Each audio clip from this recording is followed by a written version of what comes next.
ক্ষমতা ছাড়ার আগে প্রায় ৯ লাখ অভিবাসীর জন্য মানবিক সুরক্ষা বাড়ালেন প্রেসিডেন্ট জো বাইডেন।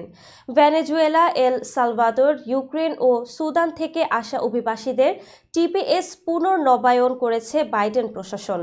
আসন্ন ট্রাম্প প্রশাসনের বহিষ্কার থেকে অস্থায়ী সুরক্ষা দিতেই এই পদক্ষেপ।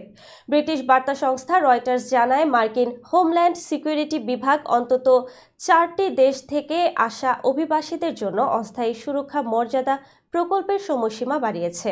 ফলে এসব অভিবাসীদের বহিষ্কারের সময়সীমা আরও 18 মাসের জন্য এবং কাজের অনুমতি পাওয়ার সুযোগ আরও 1 বছরের জন্য বৃদ্ধি পেল। এল সালভাদোরের পরিবেশগত অবস্থা উল্লেখ করে বলা হয়েছে, সেখানে সাম্প্রতিক সময়ে বৈরী আবহাওয়ার কারণে সৃষ্ট প্রতিকূল পরিস্থিতি অভিবাসীদের দেশে ফেরার ক্ষেত্রে অন্তরায় হয়ে দাঁড়িয়েছে। আর রাজনৈতিক ও অর্থনৈতিক সংকটের কারণে গুরুতর মানবিক জরুরি অবস্থার মুখোমুখি হওয়ার প্রেক্ষিতে ভেনেজুয়েলানদের জন্য সুরক্ষা বাড়ানো হয়েছে।